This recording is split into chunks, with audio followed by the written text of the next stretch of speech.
Yes.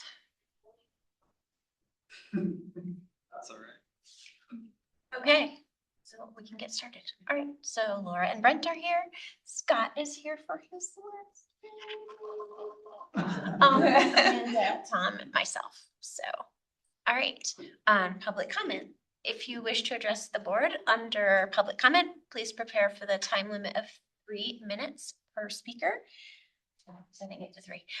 We expect comments to be civil, disrespectful, or disruptive behavior will not be tolerated. The board is not authorized under the Colorado Open Meetings Law to discuss, comment, or take action at this meeting on any issue raised by public comment that is not part of tonight's agenda.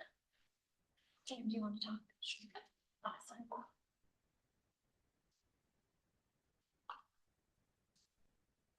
Hi, ESD. I'm Pam Chadbrand from here. First of all, I just want to say that the agenda is really light, and I don't think this board should ever have a light agenda. You have a lot of work to do. The city should be supporting you in that work. And so I'm going to talk about what more the city needs to do. And let me say that present company is accepted. It's not anything you guys are filling to do. So our management should support council, and it does that obsessively. It should support the boards and commissions as extensions of council, and it fails to do that even to the minimum level of competence. The reason I say this is it would be, and I'm just going to say, if I were going to do that job, what I would do is every year I would set up the 6 or 8 drivers for council action where they need information for boards and commissions, and where boards and commissions should be informed. It goes both ways, and you guys deserve information about the city budget and the financial status every year. It can be a short summary, but it's not a big thing for staff, because once they prepare it for any board or commission, and definitely after they've done it for council, they should be able to give it to boards and commissions. From a management point of view, a yearly schedule of the main drivers of action, inclusive of the boards and commissions informing and getting feedback, should be brought to you. The burden is not on boards and commissions to ask that from above. So I just want to make that point. There are things going on which you should know about. I also kind of feel every month there should be a report or an update on the solid waste collection licensing. It was great that that was brought to council, and I would kind of like to know what happened in the past 4 weeks. And so you should know, because this is something really important to the city, and you folks are driving it. You're why it's being kept alive. So anyway, that's kind of the basic management comment that I've got. It really is management's job to bring that information to you and get your feedback and take it back for these driver issues for the city for a year. Also, I just wanted to share with you, unfortunately, a week ago at the second board and commission meeting, there was a violation of the Colorado Open Meetings Act. And it was after the first night, they referred to, what are we going to do about election commission? And then the second night, the clerk and the mayor set agendas. The clerk and the mayor said, what are we going to do about election commission? Should we combine it with licensing board commission? Now, it wasn't on the agenda. That meeting wasn't recorded, so none of you can go see it. That is a violation. It's a very important issue. So that's a violation of the Colorado Open Meetings Law. We all should know. Thanks very much. Thank you. Okay, so we might have to just repeat all of this next month, but I think it would be good to talk about everything. This thing too. Okay, great. Because Tom and I'll still be here at least. Yes. Yes. Actually, I won't be here this month. You won't be. Who re-elected you? No. Actually, and I think that my hope was to just have a conversation about, and it'll be helpful to have Scott here while you're still here, about the role of the board and helping just reground and helping me understand and helping everyone, like, how are the boards and commissions? What is your function within the ecosystem? I really appreciate Pam naming the importance of these boards and commissions. I know being a new council person, that's one of my hopes, is to really tap into and both support and be in a stronger symbiotic relationship with our boards and commissions. And so what I was thinking when Gretel and I met was that I would love to have a conversation about how you all see the role of boards and commissions, especially someone like Scott who's been here for a minute. Because I come in thinking that one, you're the eyes and ears of the community around issues related to environmental sustainability. Two, you have expertise. So you're bringing that expertise to the issues that we are looking at as staff and council, and providing your insights and perspectives. And then you're serving as well on the different, and I'm still just learning all the language, the different, like the task forces, like the downtown project and the Littleton Boulevard sub-area plan and the transportation mobility plan that's going on. So having people who are representatives on those, who are bringing the wisdom and expertise and insights from this as kind of a back and forth. That's my understanding of how this group works. The other piece that I'm really curious about is that you all developed this incredible plan. And if there has been anything done to do, actually last night at council, we had an update on the plan, the transportation mobility plan from 2019, and kind of, okay, here's what has gone on from that. Here's what worked. Here's what hasn't worked. Here's what's been accomplished. Here's what has not been accomplished. And then kind of re-upping that plan. I don't know if the ESB plan is at a point where it obviously doesn't need to be as comprehensive as the transportation mobility plan, but just a little bit of an inventory taking of where are things at, and then determining a few key goals for the year that you see that you can focus on as the board and that we should focus on as council from within that plan. So that was all I had. This is going to take be a short meeting with this. Thoughts, feedback? Sure, I mean, Go ahead, share some thoughts. Yeah, go for it. I might have the same ones, so I'll wait Yeah, and it's see. off the top of my head, when I was on council, we heard far too little from the city's boards and commissions, to the point that the then mayor and myself really made it a priority to try to reverse that. Yeah. And started having, every once in a while, a representative of one of the boards come and tell us kind of what.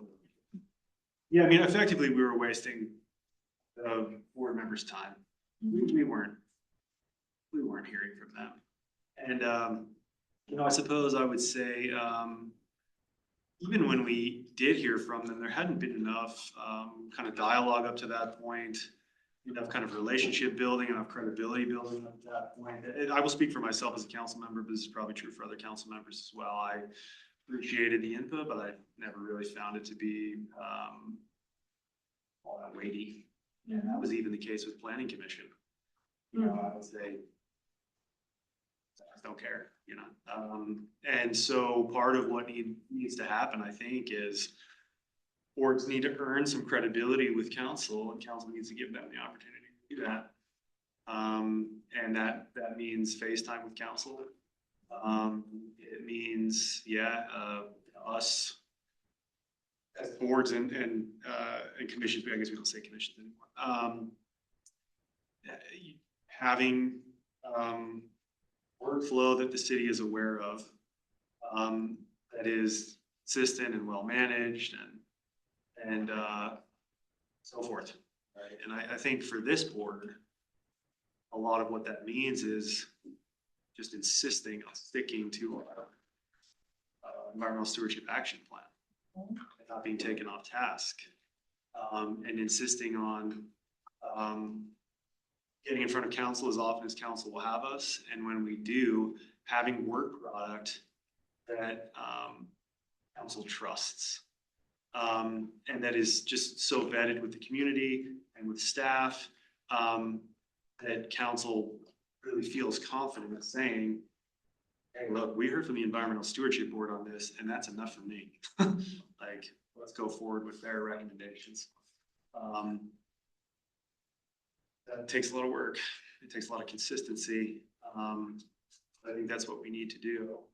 And yeah, for me, again, I think the reference point is always going to be the Environmental Stewardship Action Plan. Pick some items off of that that are a priority for the membership, the new membership. And yeah, just very systematically work on it.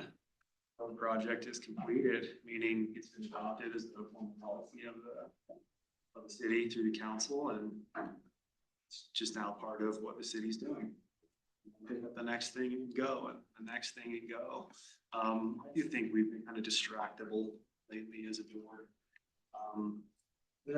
That's undoable, very simply. It's a perfect moment, right? We've got new membership coming on. They're gonna have energy. They're gonna be smart and yeah, we go. So I guess those are my thoughts. And I don't know how the current council feels about relationships with the boards. Really, when I was on council, it was all but non-existent most of the time. I think a big part of what I would like to see that would fix that Mhm. is a better relationship with you as our liaison, that you hear what we're doing, you go to council, you bring it up as much as possible, and then at the next meeting, you come back and talk to us, because that really hasn't happened all that often. Our council liaison just was here occasionally, but it didn't feel like it was a constant, consistent two-way.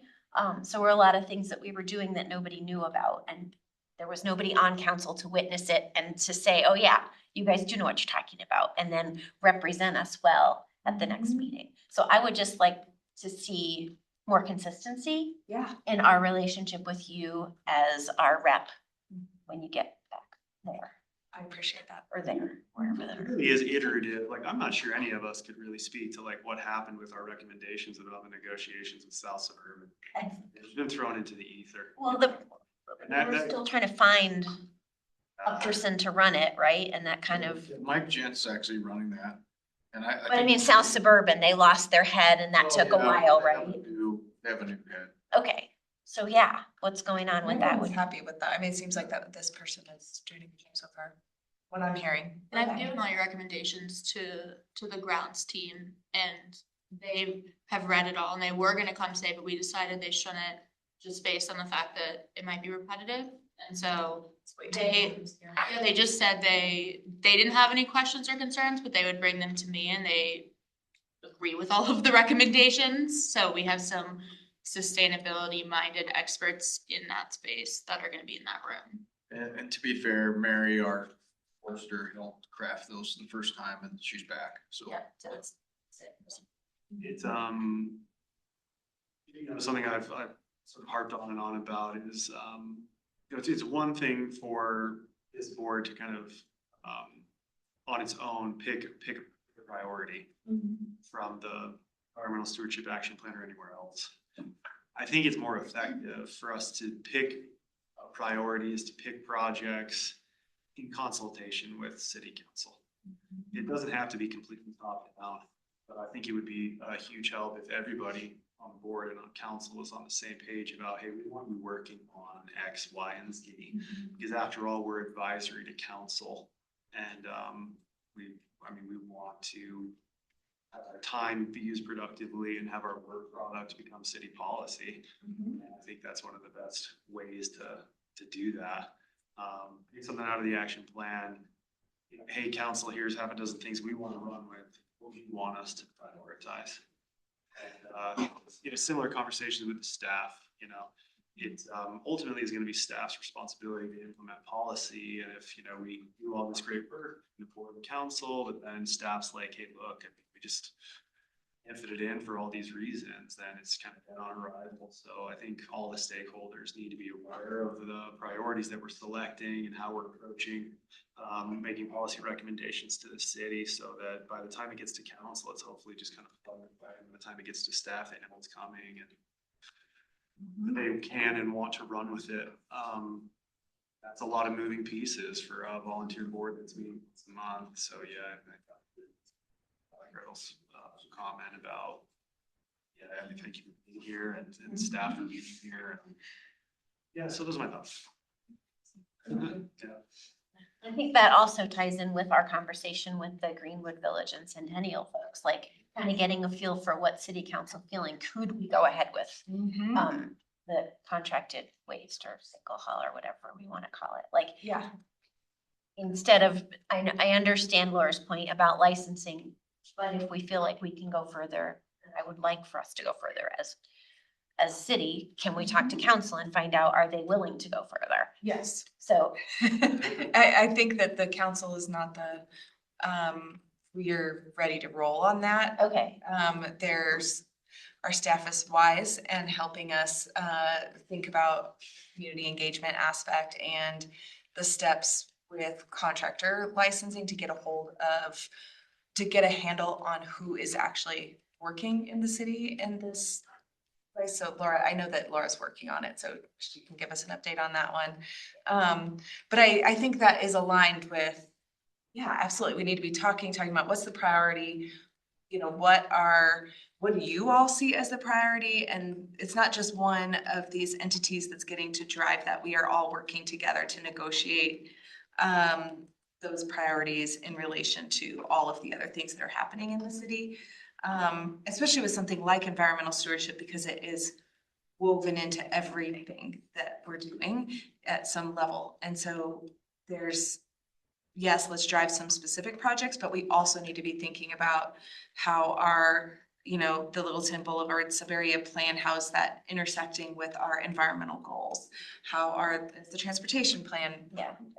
So you have to walk and chew gum at the same time in terms of accomplishing some specific goals, as well as being in communication with all of these different entities. Yeah, and we had a meeting a few weeks ago Uh-huh. with some of the Centennial Council and Greenwood Village as well. And Greenwood Village has had contracted since what, the 80s, did he say? I can't remember, a really long time. So they already have it. And then Centennial sounded like they were also gonna go for it. So that's why I was like, okay. Yeah, we're actually working regionally with Centennial on that. We're actually trying to go together with them. Yeah, we're on the same page as them, so we're negotiating right now with the state to go back through technical assistance together, like Centennial and Littleton. Englewood and Sheridan doesn't make sense for them at this time. Okay. And so then we're all gonna regroup again about if we're all on the same page again in 2027 with contracted or what council advises once we go and finish licensing. So you're anticipating licensing 2026, contracted 2027? Yes. Hopefully, wood. but it'll depend on how council ultimately advises us, but I would love if ESB wants to bring that to council in the fall for a study session. Then it could be, we're supportive of licensing, this was a good first step, we want to push for this and here's why. So if that's something y'all are interested, the new board and y'all are interested in, I think that would make a lot of sense. We're still moving along with the licensing, and that's something we're getting help with from the state, particularly when it comes to hauler engagement. Okay. Another thing I would say is that Laura's and city clerk's comments have been well taken about attendance. I'm hopeful that with new membership, there will be new energy as well. But leadership of the board, whoever that ends up being, just needs to. I didn't realize we even had a member who's only been twice. It sort of remains a member. Like, we need to act much more quickly to remove a member like that and replace them with someone who's here and participating. There was a meeting, Gretel and I were the only members here, and I felt quite frankly a little bit embarrassed because we had staff members here late at night, and it was just us. And it's a sacrifice to be here. To just have 2 or 3 members. It's like, tonight my wife has conferences because she's an educator. And so I'm having to arrange have my kids do a sleepover with my parents, and I'm missing doing bedtimes tonight to be here. And if we're not productive, it's frustrating and it's just not appropriate for members to casual about the commitment that their fellow members are making. If you're not here, you're gone. Quite frankly. Yeah, that is something that the council discussed, that we will be doing a study session soon, I think, on really clearly laying out guidelines and expectations and consequences for attendance. And something like, if you miss 2 meetings, then you're no longer, unless there's like a clear emergency, then you're no longer on the board. We haven't decided that exact number, but we Right. had that conversation at the interviews last week. Was that just last week? And so this is on our radar. I mean, the person who I think was on this, that we looked at his LinkedIn, and he doesn't even live in the state, we think. So we just didn't tell anyone, left, and nobody. And so it's been, months that no one has seen Radio him. silence. Yeah, and so that should have just been taken care of. That shouldn't have just sat as, we don't know where he is. Okay, then move on. Right. And who has the authority to, That's what we do need to, that. we need to change, adjust Yeah. the rules to make sure that that is. 'cause I don't think the chair has the authority to No, we do don't. that. So, I but can we be annoyed and frustrated. Don't either. We can adjust that. There needs to be reciprocity, the board as a group is really obligated to present agendas to the membership that invites engagement and energy. There's all this stuff. You can kind of do 2 things at once, 3 things at once, 4 things at once, a lot of these problems and solutions. And my philosophy is always also, like, if people aren't showing up, then I'm not doing a good enough job to make something feel like it's worthwhile. And so I feel that, like, all right, let's make sure that this is something where everyone here feels like you're a part of something, that you want to show up because it matters. And that is the biggest way to motivate people to come, more than, if you don't come, you're off. Or food. Or food. That's not a also huge motivating. motivator. Yeah, but the most motivating thing will be to feel like this is a good use of time. Right. And that we are effective, and that our voices matter, and the recommendations that we give are taken up. That motivates people to show up. So we work on those things, we'll get people here.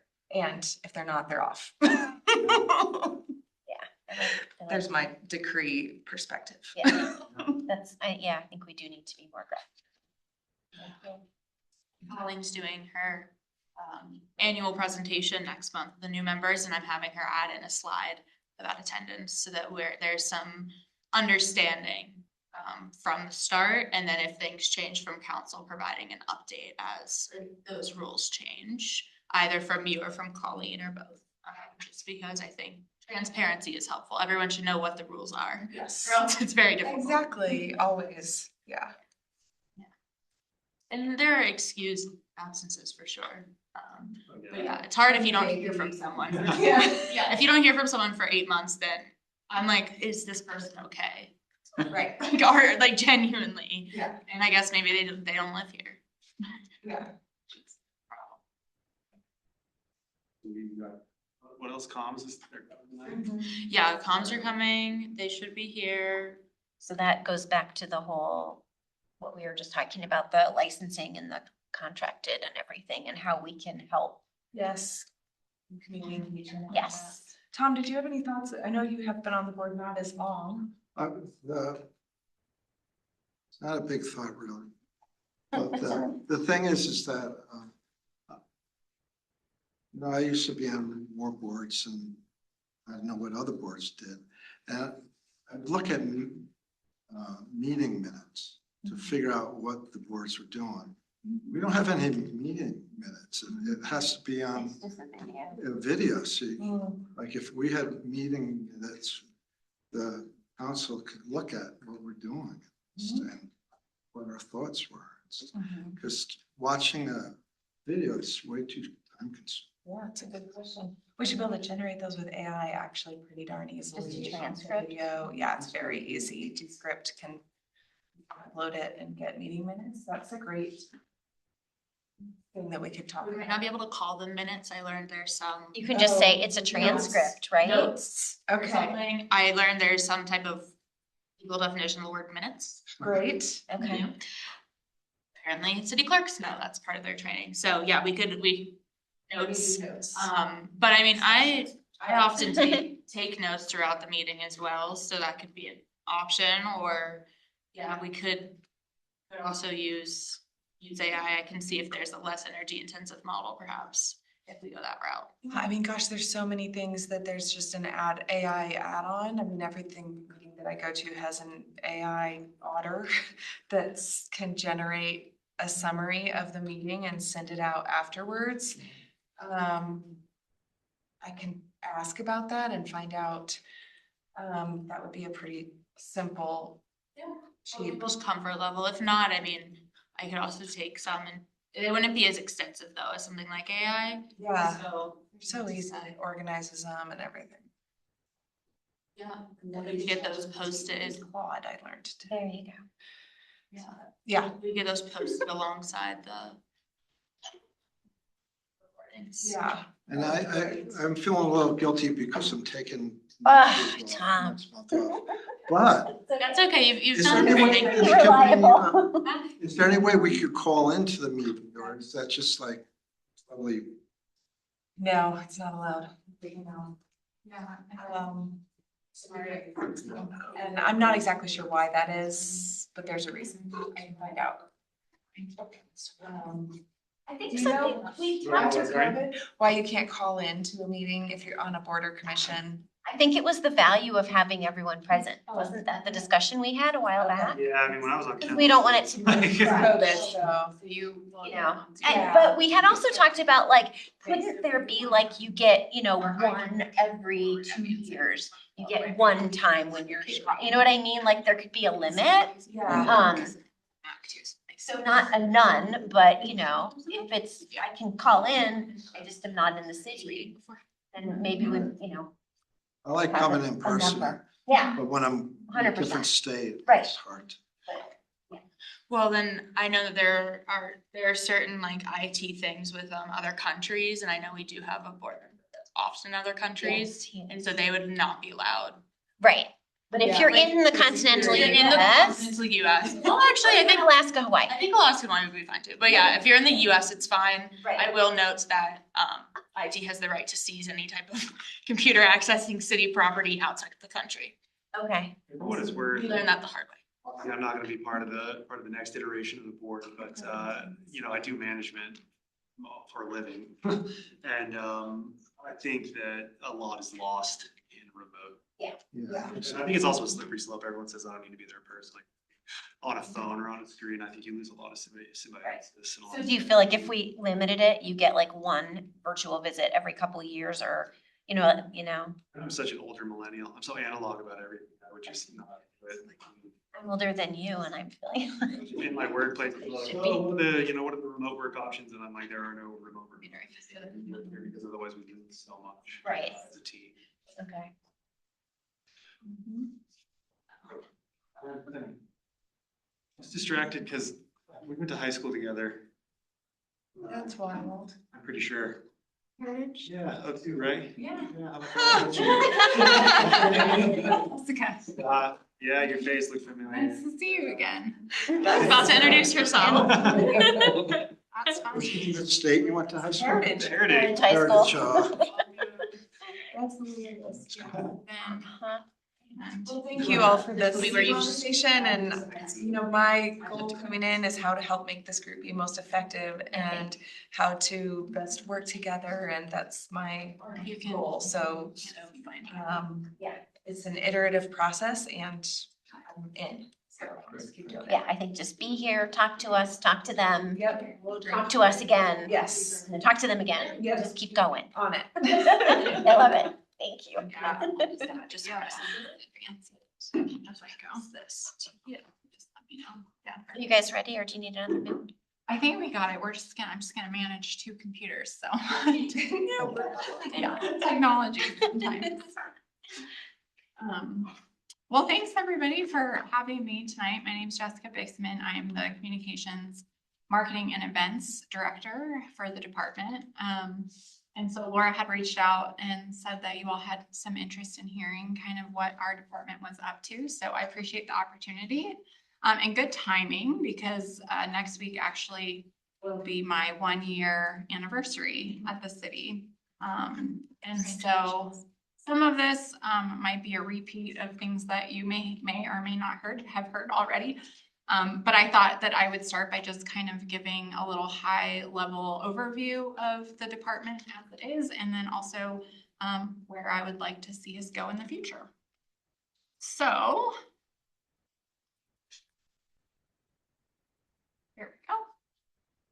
All right, so our mission, the mission of the communications department is really just to support the goals of city council. Of course, we have communications goals. We're trying to be very clear, transparent, trustworthy, and create understanding between the city of Littleton and the numerous constituencies it serves. But at the same time, for the past year, I've been, really challenging this thought around being more strategic. So how do we accomplish that? How do we be more strategic and less reactive? How do we create unified messaging among all of the departments? How do we engage our audiences more meaningfully? And also, how do we leverage technology and bring all of our processes up to date? So here's a little future vision statement that I would like to see for the communications department is really just positioning ourselves as more of a proactive strategic partner and aligning our communication with the organizational vision moving forward. So this is the structure of the communications department. We have a deputy director, Kathy Weaver, probably many of you know her. And then she oversees our creative services department. So we have graphic designers that also manage our printing. And then we have 2 media strategists as well. On the other side of the chart, you'll see we have a special events and marketing manager. So she is responsible for production of the city signature events and then also managing Visit Littleton as well. We have a media production and engineering manager. So he manages all of our video production, and then our live meeting tech directors that manage a lot of the city council meetings and meetings that are live and broadcast across our channels. And then the other 2 positions are new to us this year. We have a new communications strategist that's actually been hired to mostly support the public works department. I was hoping that he would be able to join us tonight, but he just started a week ago. And so he wasn't able to be here, but we'll be introducing him to the various groups that he's going to support with messaging moving forward. So we're really excited about that. And then also currently in the hiring process for a community engagement manager as well.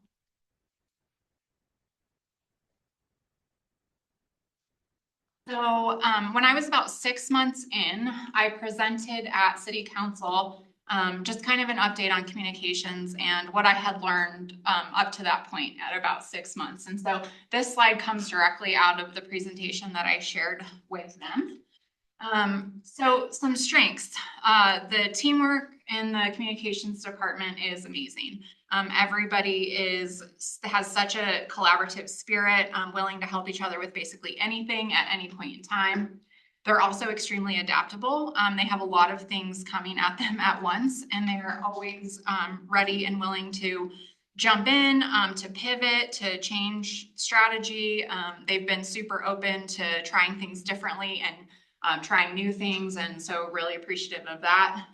They're all extremely dedicated and passionate. They care deeply about their work, and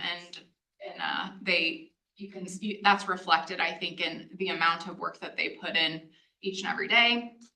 We have really positive, collaborative relationships, both internally and externally. We work really closely with lots of local businesses, community organizations, and partners, and have really great working relationships there as well. And then also a super engaged community, which is extremely important and fun to see and be a part of. Weaknesses. So we are a really thin team to support the entire organization and all the different departments, all the different initiatives. We support not only the external communication, but internal communication as well. And so there's just a lot of moving pieces to that for a very small team.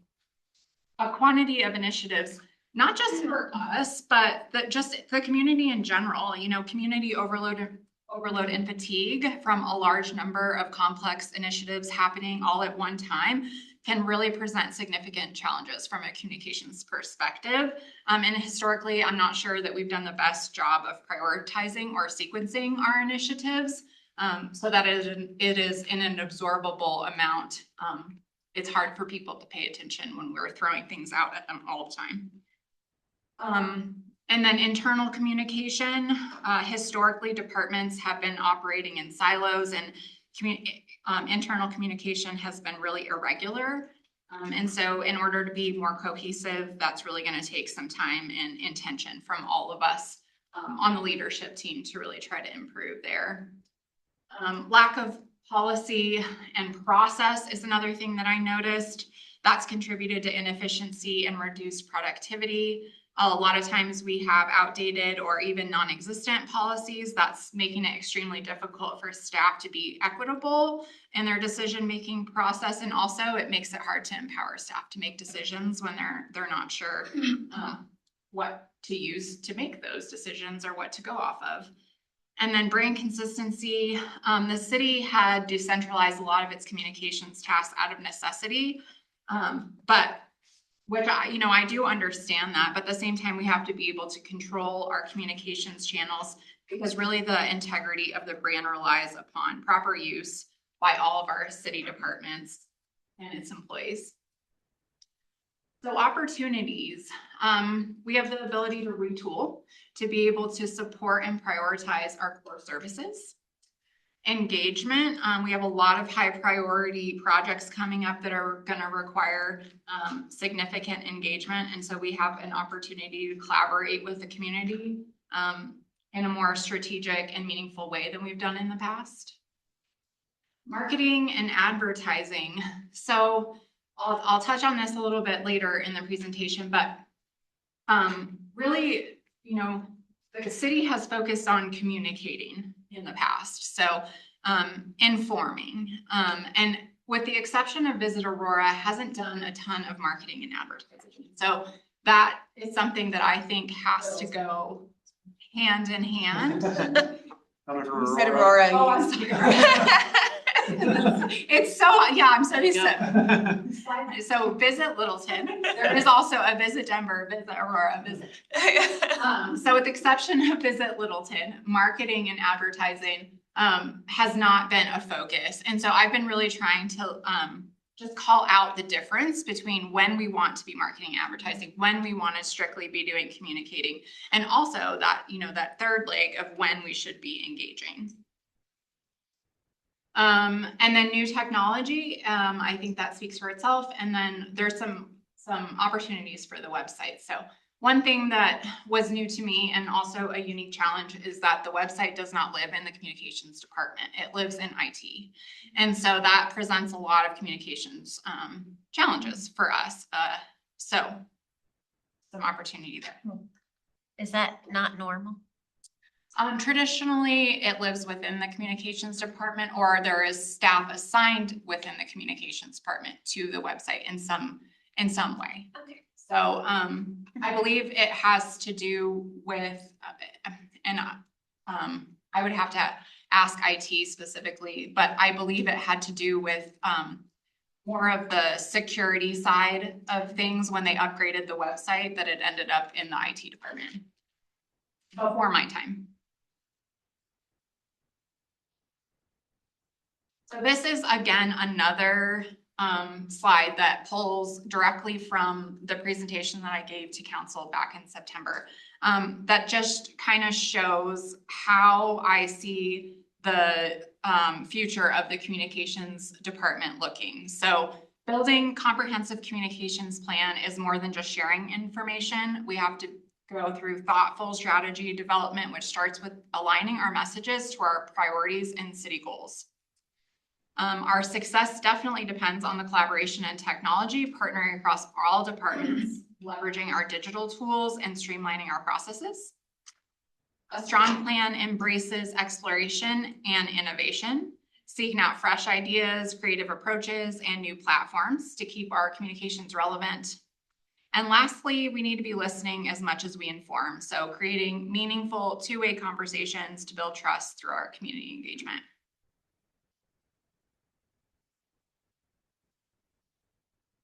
So communications as a strategic partner, and what does that mean? It means that we're developing comprehensive communications plans that align with our mission and plot a unified course forward.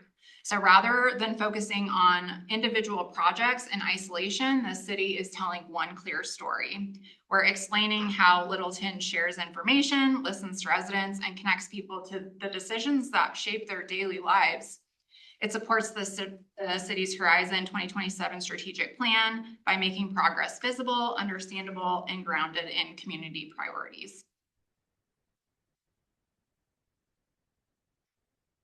So again, this is how I kind of divide the difference between communications, marketing, and engagement. So communication is really informing and connecting. It's going to explain the what, why, and how to build credibility and shared understanding, whereas marketing is promoting or persuading. So we're emphasizing the benefits and call to action, motivating behavior or participation. And then engagement is what we're going to be working on a lot this year. So building a framework that would be applied to all of our projects that have community engagement, providing toolkits to departments, training to staff, and then we're getting a dedicated FTE to support this as well. So here's an example I created for you all. So again, just to see the difference between communications versus marketing. So environmental stewardship is a core commitment of Horizon 2027 strategic plan. The City of Littleton is advancing sustainability through responsible water management, energy efficiency, waste reduction, and protection of our natural spaces. Versus the marketing version, Horizon 2027 is building a more sustainable Littleton, and you're part of the solution. From conserving water to reducing waste, you can help keep Littleton beautiful for generations to come. So for 2026, these are kind of our focus points, our work plan highlights.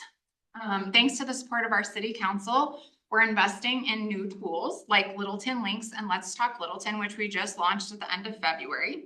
These platforms will make it easier to find information, engagement easier to access, and feedback easier to act on. So residents can sign up for both by visiting littletonco.gov/subscribe. And we're also going to be doing a website refresh over the next 9 months or so in partnership with IT. We're growing our team with 2 new communications professionals, reflecting a shared commitment to clear, timely, two-way communication as a core city function. Visit Littleton is actively promoting tourism through a comprehensive strategy that includes collaboration with local partners and stakeholders. We maintain our social media through digital content creation, leveraging visitor data for targeted digital advertising, promoting major city events, and partnering with popular event organizers to attract more visitors and increase citywide awareness. And then in celebration of the 250-150 anniversary, we have a new event we're really excited about, Illuminate Littleton. So we're trying to create events that will drive foot traffic, support local businesses, and create a positive experience for residents, visitors, and our merchants. And lastly, because we know that the only constant is change, there's a lot of creative innovative solutions, but we really have to be deliberate in carving out time to allow for that creativity and to explore new ways of doing things. So that was kind of a lot, but happy to answer any questions. That's kind of a high-level overview of the things that we'll be focused on for the rest of the year.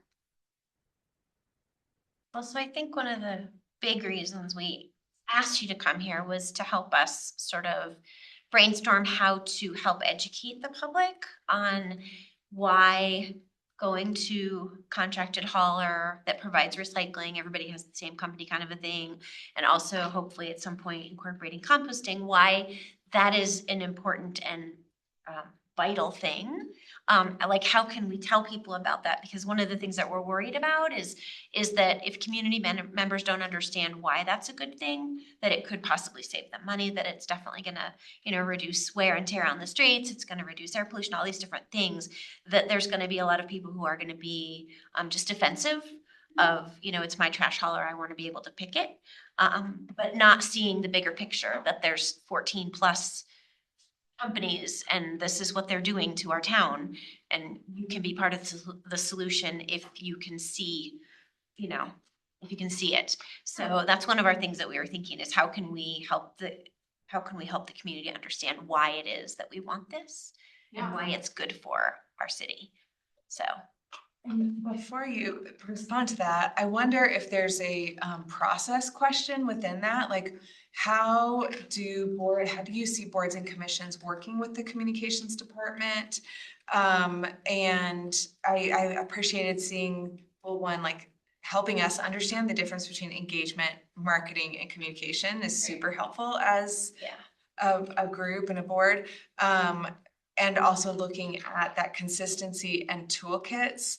I can see that being helpful if there's alignment that, okay, this is something that we're all doing. How can the boards and commissions and the folks in these groups help be, how can we all be working in this together using the same messaging, using effective tools, and what's the role of communications in supporting that? Yeah.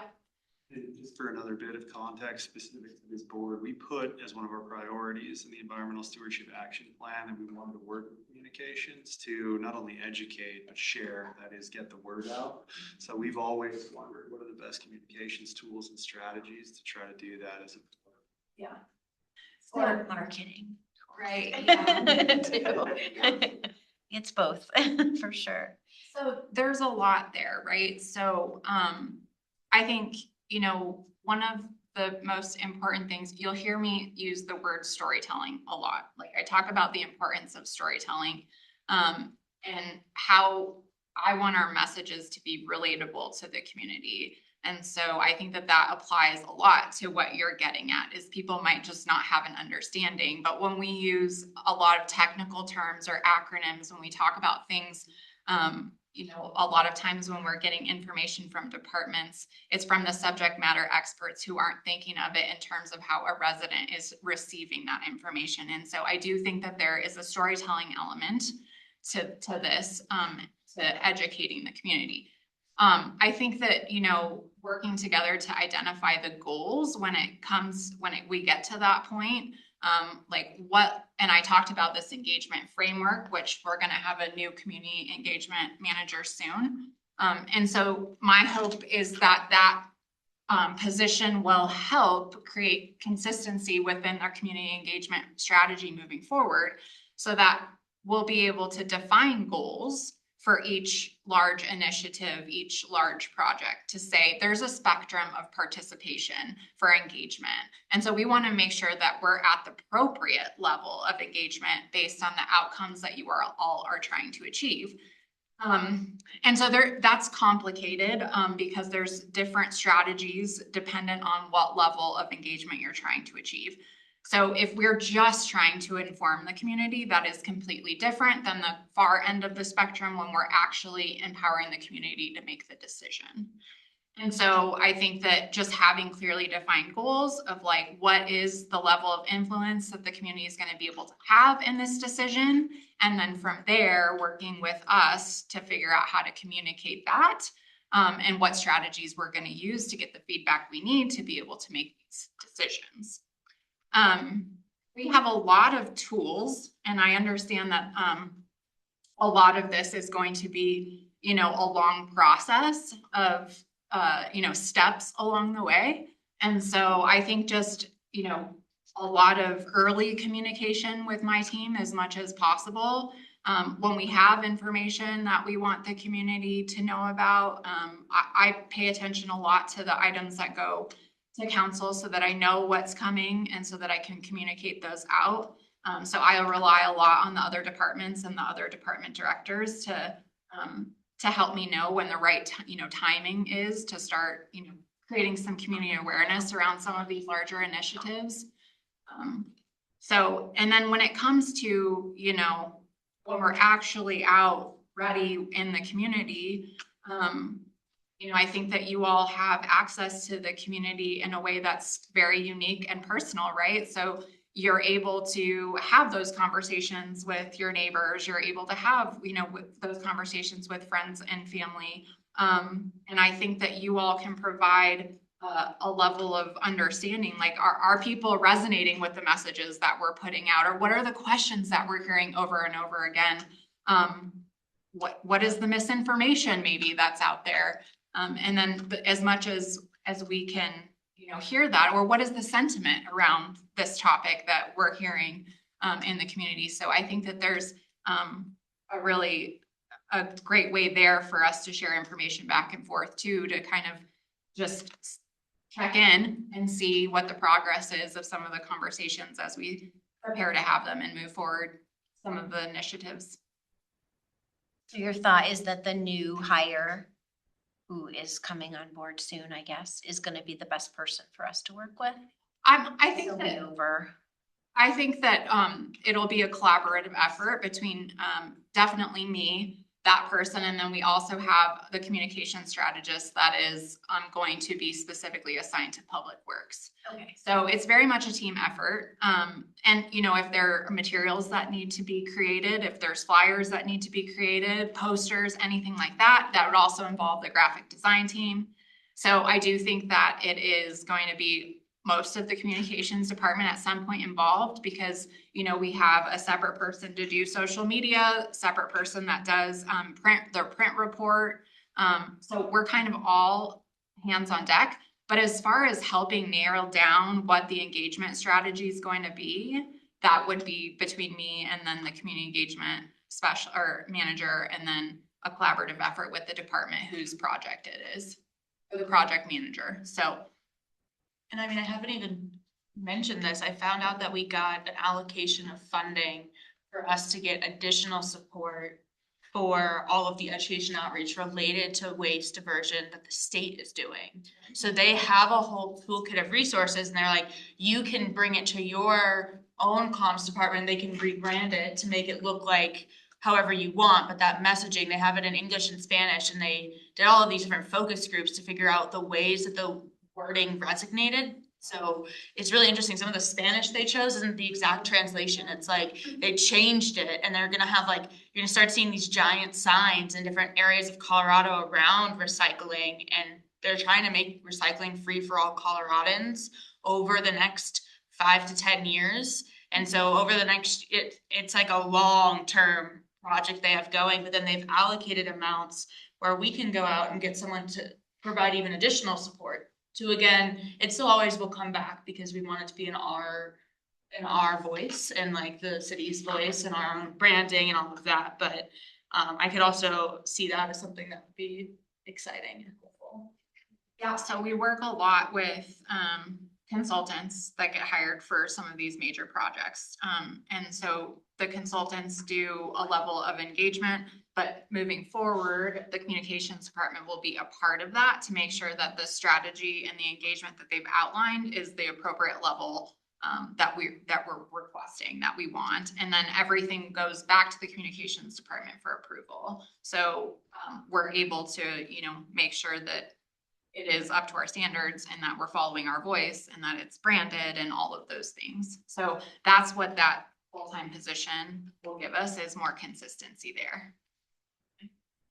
Well, I would say with licensing being imminent, can I say imminent?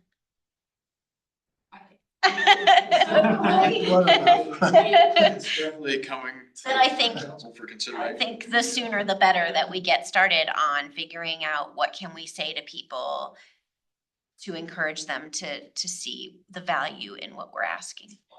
And it will be a change for anyone that has a hauler that does not go through our license. So it's anyone, any hauler can be licensed so long as they can meet whatever the requirements are. So it's not saying we're only gonna have, 2 or something. Right. But it will take some of the smaller ones that can't report their tonnage out of it, which, there's an argument for why we have, do we need mom and pop waste haulers? I'm not sure that's the best outlet. It's not the same as your local bookstore, right? So, that's also gonna be a communication to both HOAs, residents, as well as businesses. So I've been working with our Tri-Cities Green Business Coordinator a bit on how we can get that word out to businesses.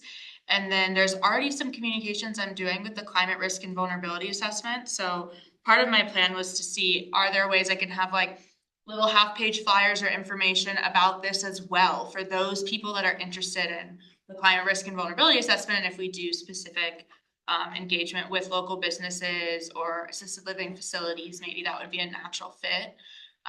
The HOAs is definitely something that ESB I could use some assistance on, because I'm still trying to nail down how to reach all those people eventually. Yeah, and if they might not even have haulers. That's what I'm trying to sort of figure out, but that might also be something y'all are working on too with HOAs. There's a lot of pieces. Yeah. Okay. But I definitely think, starting that communication. I'm working a bit internally now to make sure that we're ready for that program, like to receive and process all of those licenses and then follow. So do you have the requirements of the licensing? So that's what we're negotiating now with Centennial for the state to help us with. So they're gonna help us with pulling some of the best practices as different options that we wanna bring to council. Council will ultimately probably have more of a hand in deciding, but us bringing that initial language will be through the technical assistance with the state. And they're also doing some of that hauler engagement so that we can focus more on the other side of the engagement and not, the haulers is very technical and somewhat political. So handing it to the state makes it a little bit more neutral. And we're gonna see if there's a world in which Centennial and Littleton can have the same hauler license program, which would actually be pretty attractive in 2 haulers, because then it's the same between the cities. So it also just depends on the political will. But I think that's what the 2 cities are striving to do right now. What is the timeline at this point for the process, and is it on the schedule to come to us at council yet?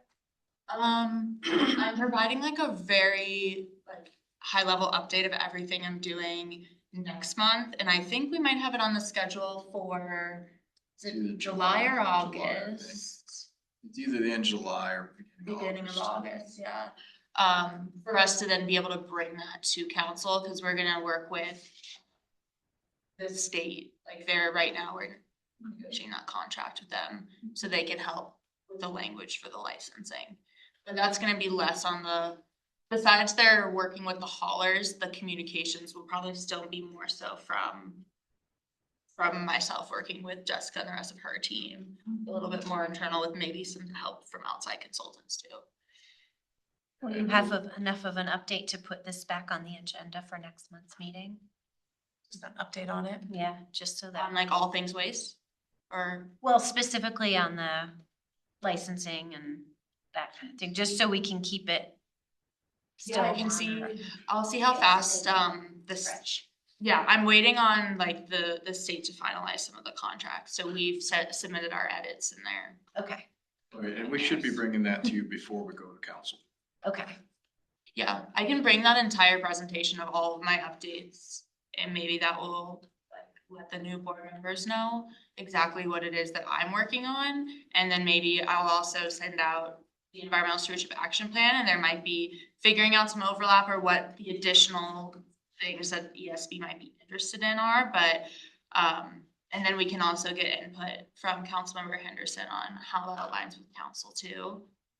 And I'll continue working with comms through all of this, because they're a key partner for me, because you do not want to see what I will creatively create on social media. It's not good. So I really rely on them for all of that. It sounds like the takeaway is that there's not a canned one size fits all strategy, which is a tool that would make perfect sense. But instead that anytime this board has need to communicate or market something to the community that's blessed by council, we'll work with Jessica and her team to craft some tailored communications and marketing strategy. Starting with hopefully something to do with single hauler in the nearest future.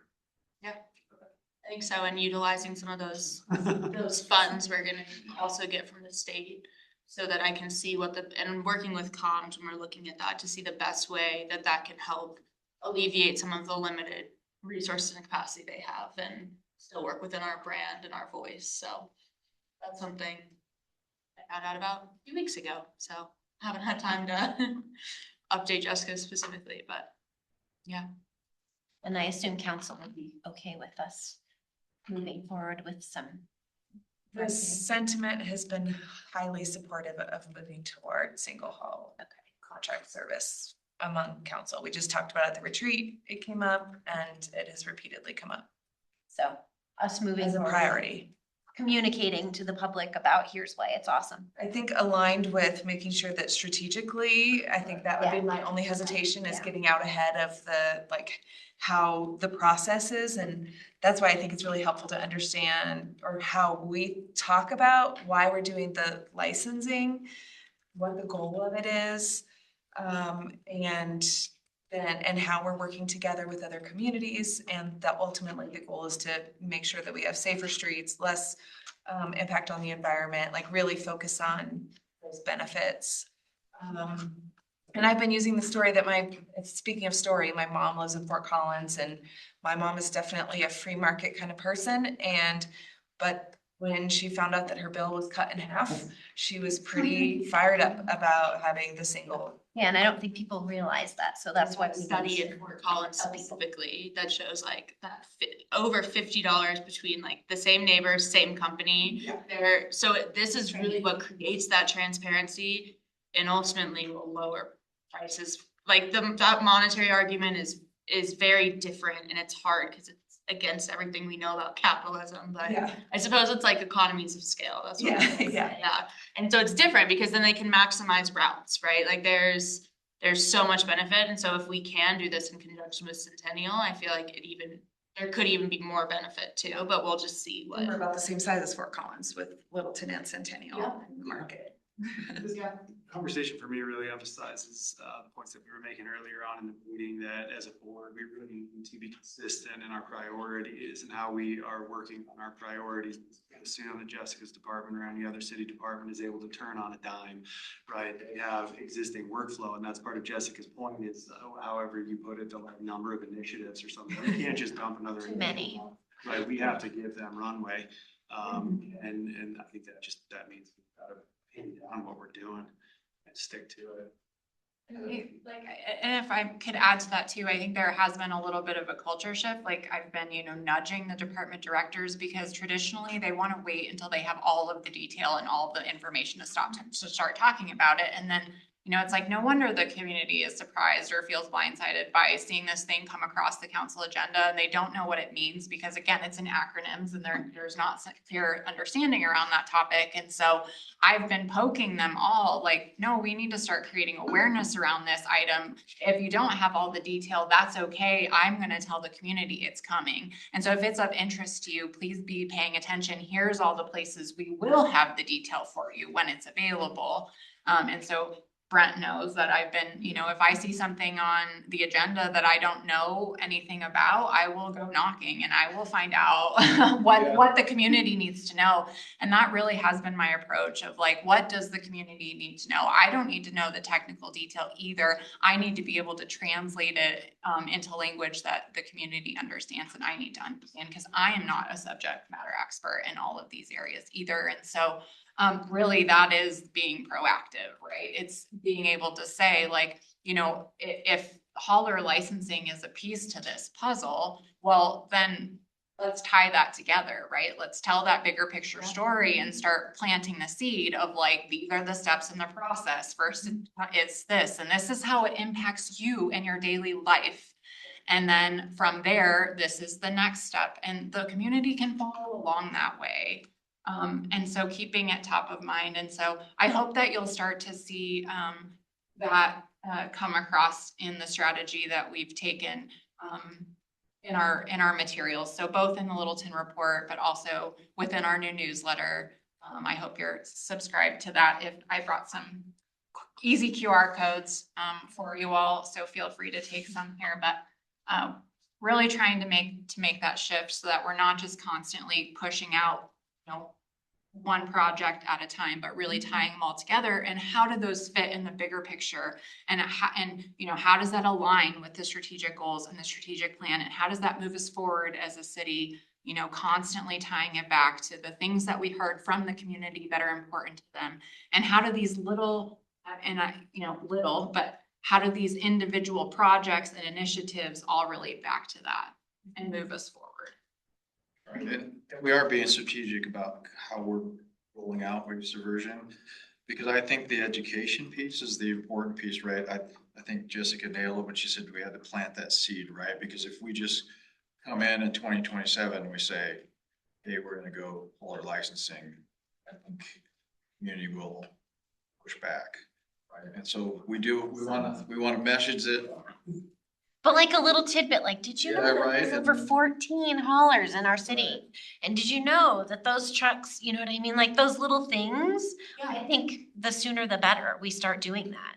I think also painting the narrative that licensing, there's many cities that have license and contracted hauling. So having these two together is actually important because there's a state law that says, I've said this to y'all so many times. It's like, if you are a multifamily unit that has 7+ units, you're considered a commercial entity. HOAs can also be exempt, as well as any commercial entity from any contract. So if we were to just go straight to the one, they could still choose from the 14, but by first limiting it to a smaller pool, and we have regulated oversight of, say, 6 companies following best practices.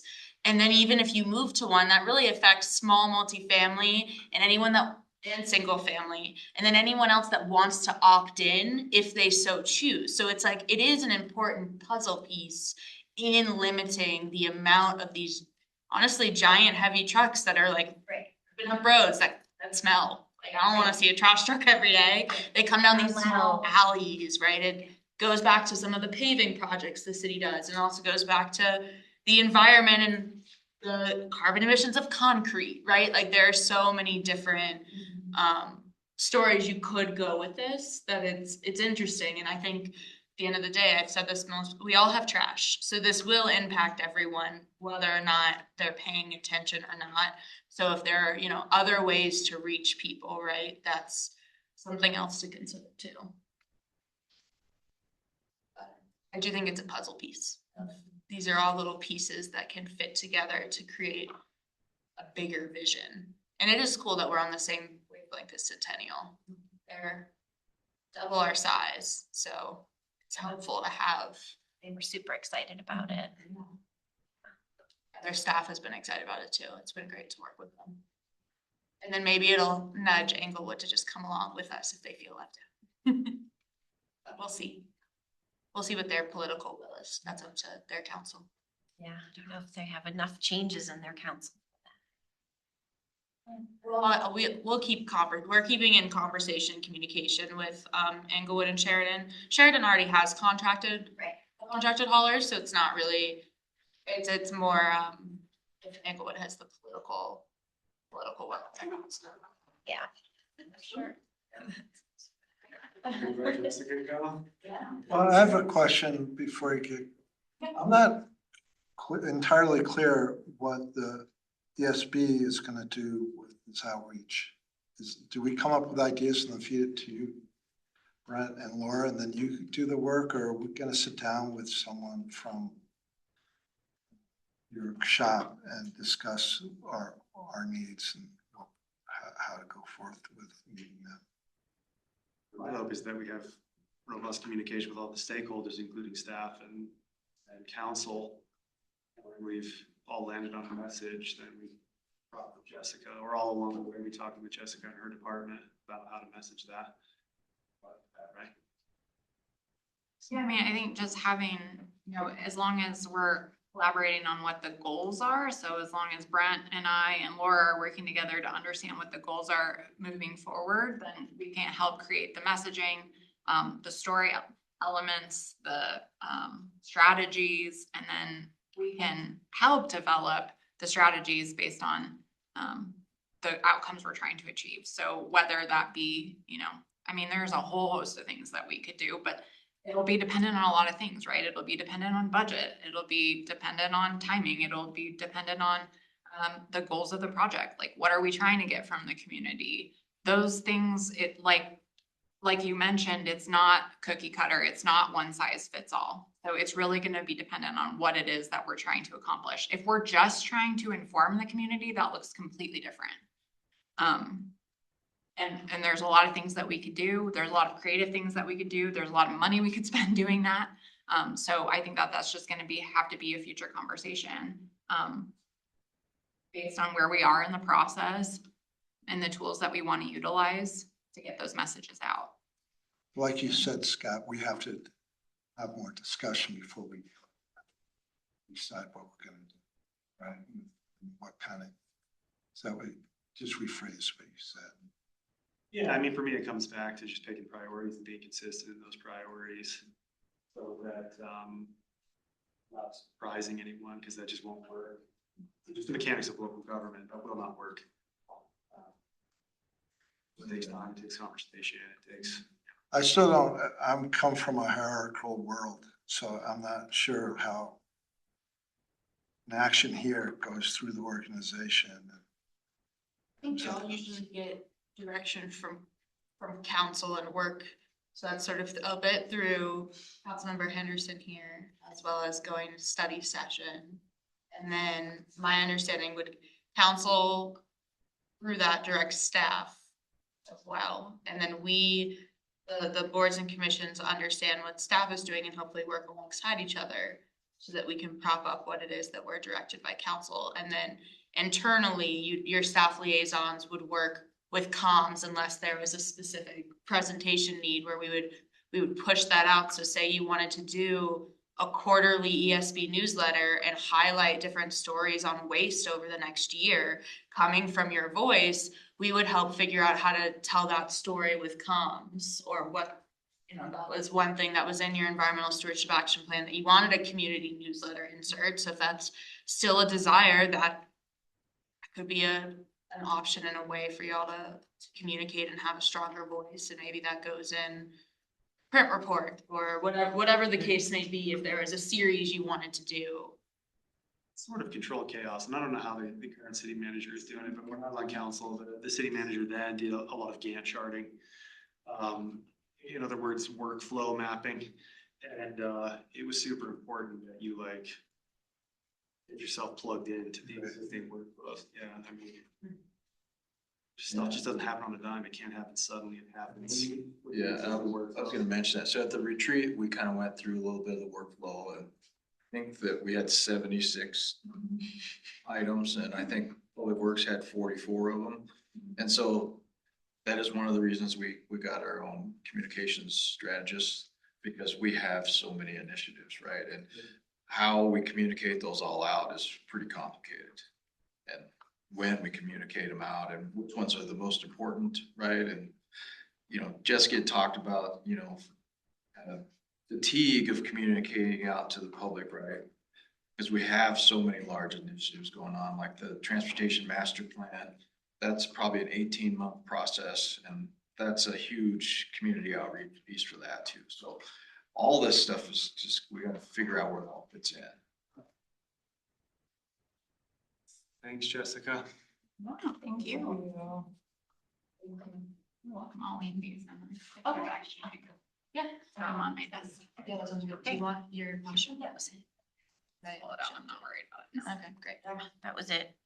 Just if we had anything, but basically, as long as council is okay with us trying to craft some messages, and we tell you what the messages may be, and then you can. Yeah, and I mean, I think, with the caveat that they do sometimes change around wording, they specifically do third person or something, so keeping that in mind too, or if we wanna ask for exception. I just send them the facts and then they wordsmith it. I usually type something up and Right. they make a couple edits, but I've never had anything major. It's usually just in terms of tone or voice. I think it might be beneficial then, as soon as prudent, that we meet with the comms person that's gonna be with Public Works. I think that would be. Yeah, but Jessica said he's been here a week, and actually I'm gonna actually meet him on Friday. Okay. I met him and I sent him y'all's action plan and every environmental initiative that I'm doing along with Holy all cow, of the information. that's a lot of stuff. Yeah, so he's doing a bit more of the background research right now and understanding where we're at, where we're going and getting up to speed. Okay. So I don't know if it makes sense maybe to ask for him to come in We'll May. give him a little time. Yeah. Give him a moment. And if y'all, I don't know if you wanna come up with anything for next month. Or any priorities, we'll have Colleen come. And give her yearly. How long does that usually take? I'd say 30 minutes. Okay. And then we'll elect chair and vice chair. Right. Um, Long. Yeah. Okay. Well, and maybe then a relook at our action plan and kind of brainstorming what are the new people feeling like would be a priority. And I don't know if it's possible to communicate with the new people ahead of time and just say, hey, if you could read through this before the next meeting, that'd be awesome. Here, Alex is over there. He's gonna be joining. Alex. But we are, I think we can email folks and they will officially get voted in on the 17th in 2 weeks. Okay. And so, it's my assumption, again, as an EB, that we will be able to email them, so that they can take a look at the action plan and get up to speed and I mean, honestly, just some get to know you time also would be great, I would imagine. Yeah, introductions for sure. Some, And we'll introduce you in absentia. Would it be useful to go through the action plan? I mean, maybe quickly, but if Yeah. everyone has read it ahead of time, I don't think we need to go into too much depth. So as long as we can warn everybody, we're going, we'd like to know what your thoughts are, what your priorities are, so that we can kind of reestablish for the new group. I thought we could probably, we could show them what we've already accomplished. Yes. super helpful. Yeah. If you want, I can run through what I'm presenting to council. That'd be 2 weeks later with all of the updates, or if we wanna just do the action plan, that's fine too. Or I can figure out how to integrate all my updates in and how they fit in the action plan. That might be a good idea. Okay. Yeah. Yeah. So let's do that, and then we can just kind of introductions, Colleen's thing, go through the plan, and then maybe just get a feel for where people are feeling, how they're feeling, the new people. What they wanna work on. That's great. So, and then put the new guy on for Yes, May. when he's had a chance to.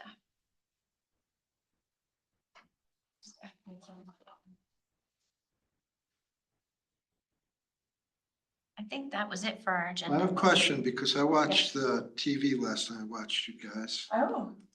So I want to know about the colors. So, What color am I wearing? I know, so it's nothing to do with our clothes for real, but it's called Emergenetics. And so it's like, if you Google Emergenetics, it's it's like one of those tests that you take to learn about how you think. Oh, yeah. And so that was divided into, to pull it up, but there's, I think blue is analytical, green is like process, and I think Yeah, red is structure. social, and yellow is conceptual. conceptual, yeah. And so I'm high red and yellow, conceptual and social. Brent is high green. I was actually, I'm more like Adrian, I'm like a quad. Oh, You okay. like what? I have Equally like split. equal in different places in You're very I've balanced. heard of other colors and other representations of what colors mean based on, Yeah, there's a whole nother one. there's like one with like white, blue, yellow, and red. White was like a peacemaker. I'll explain. I said that the green part because city council has very little green. There's very little structure. So there, Oh, great. Yeah. Okay. Right? yes, that's right. Yeah. Maybe that's what our city attorney is. He is actually, our city attorney and Kyle Schlechter are both I more. was gonna say Kyle's gotta be green. Yeah, and he has zero I was relational, almost all. Just said. literally. I believe He was the it. lowest relational, it was hilarious. Yeah, So did you guys do emergenetics ever? when you were on council. What is that? It's like one of those things, like tests you take about how you think and how you work and. I've done them at various points. It's not the one with the 4 letters, right? No, it's But not. it's kinda like that. It's not the Enneagram, it's like, yeah. It's a different one. Maybe when I was part of the Littleton Leadership Academy, we did one. Not based on. Yeah. I've never placed very. Okay. Well, it was interesting. This was pretty on point. But it does sound like it's accurate. Green, the It was mostly green and not much social. We were like, all right, we need to balance out the, so we had a lot of fun rousing each other. That's not because your favorite color. No. I just happened to be. And I just happened to be wearing red. Yeah, it worked out. That was great. Okay, does anybody have any questions or updates or anything? I got nothing. As usual, I don't really have much.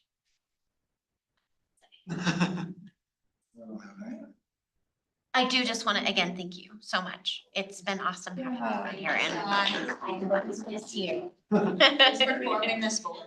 So, Yeah. founding member. For no doubt, but no, thank you all. It's been a pleasure and I'm very proud of how we've come from nothing to now very much something. So good luck to the board going forward. I'll be rooting for it all for sure. Yeah.